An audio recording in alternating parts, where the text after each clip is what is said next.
years before grad school, and we're reunited at Cornell.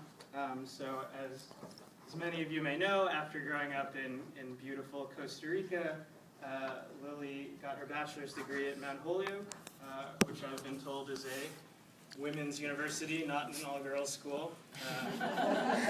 It talks about sexism, right? So after graduating from Mount Holyoke, that's when I met Lily. She worked as a research assistant at Harvard in Dan Gilbert's social psychology laboratory.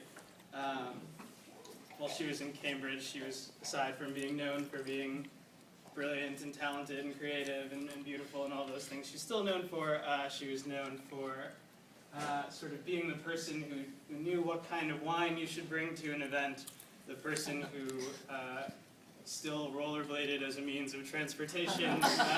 Not very well. And the person who started something called the Most Fun Dinner Club, which I assume is some kind of like weird anime or something.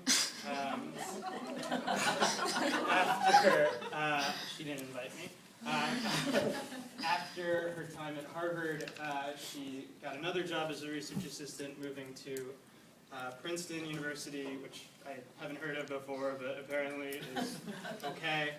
She worked with Eldar Shafir, a preeminent scholar in the field of judgment and decision-making.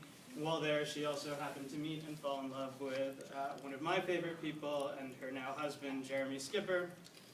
She then moved to Cornell, and so she sort of came to Ithaca with all of these accolades, all these accomplishments, dreams of doing big things, all these prospects, and as something that happens to most of us as you get to graduate school and you realize that academia isn't all that you always dreamed it would be. You sort of, you realize that the most you can do is hope that maybe 10 people will read your paper, and if you're even luckier, 2 people might cite them. And especially working with Tom, it's been difficult because you feel like you're always in the shadow of this flashier, famous professor, and you just feel small. And she's learned this from other ways, mainly through her cat Darwin, who, unlike, in stark contrast to the 10 viewers we get, Darwin is able to accumulate 73,000 views on YouTube. So I don't like this video as much, so I'm going to show you just a little snippet of a different one. Please don't turn the volume up.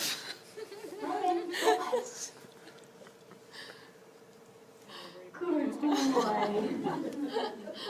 Can you shake that? Good boy. Oh my God, turn the volume down. Good boy. This is why you are not allowed to see these videos. Who gave them to you? And yet I still found them. Good boy. Okay, next. Darwin.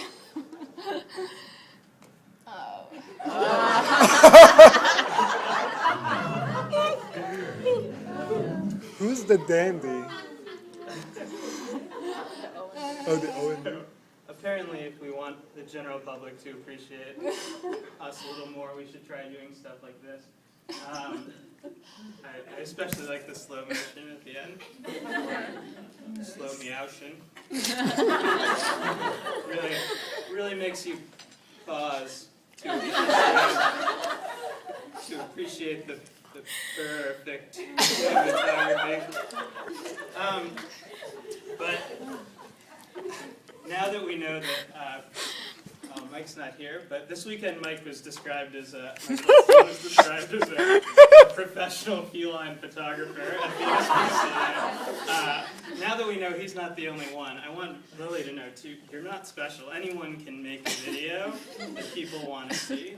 And this past weekend was actually the Social Areas Prospective Student Weekend, and it was kind of weird because David Pizarro is on sabbatical, he wasn't here. Tom Gilovich is on sabbatical, he wasn't here, so it had this sort of weird vibe. I know Lily is disappointed, they're both on her committee, that they can't be here for her 4th year talk. One thing Tom did for Recruitment Weekend that I thought was really good, he made this video for the prospective students to see where he, told them a little bit about his work, but mainly said hello and wished them well. So I thought before you start your talk, it would be good for you to just get some encouragement from the person who convinced you, who convinced me also to come to Cornell. So here you go.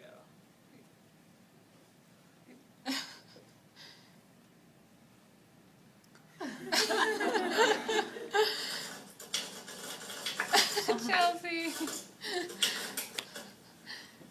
I'm sorry. I didn't quite see you there. Lily, I'm terribly sorry that I'm not able to make your fourth year talk.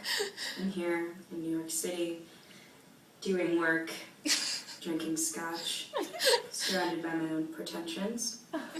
In my absence, I have gotten together with a group of individuals who all wish that they could be there, and we all wanted to say a little something. So with that, I think that we'll get started. Oh, good God, that stuff is terrible. Oh my.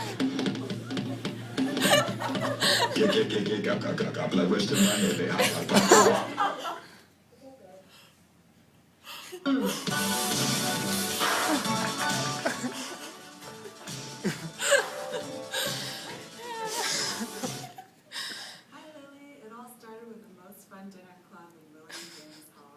Look where we are now.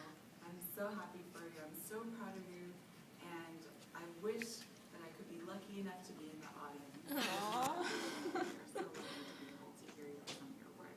I wish I was there with them now.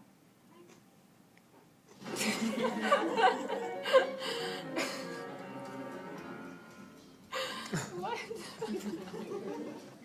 It's pretty good. Lily, break a leg, break a leg, break a leg.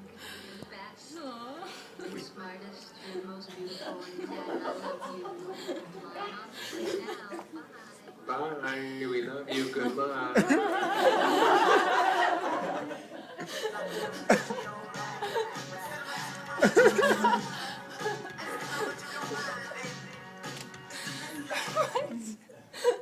Hi, Lily. Bye, Lily. Good luck. We're all counting on you.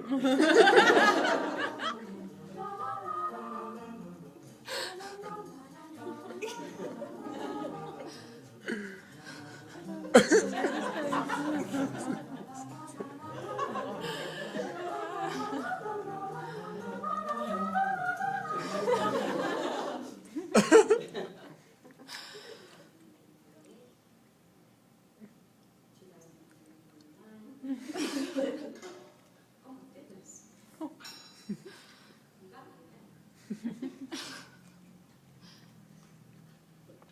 Lily, I think that this point is pretty clear that there are a lot of people who wish that they could be here today, but couldn't.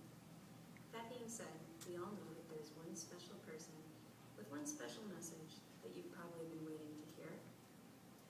But before we get to that, I just wanted to say you're going to do a fantastic job. Good luck. I wish that I could be there. And now, without further ado, the grand finale.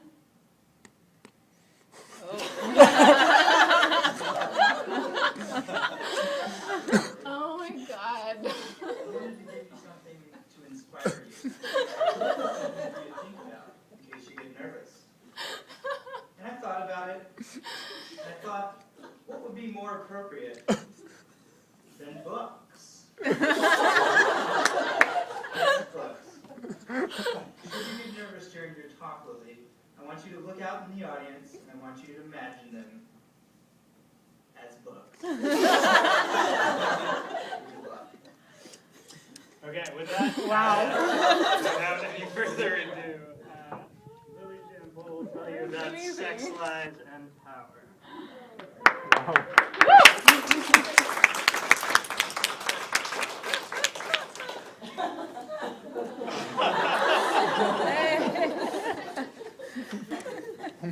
Pretty sure everyone just saw your naked body.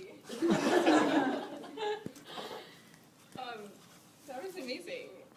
And sort of crying right now, so. Good job, Mommy. That's what I was hoping for. Yeah, this is going to be a good introduction to a more serious talk. I would like to just send the cat video for a moment. Basically, Darwin makes me $60 a month on YouTube and pays for his own organic cat food that he needs. So that's my justification for putting up there. Totally not a cat person. Thank you, Amit. That was really amazing.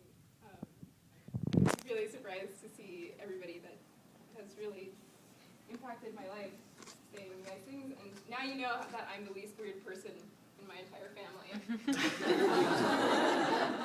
Which is saying a lot. So, back to seriousness.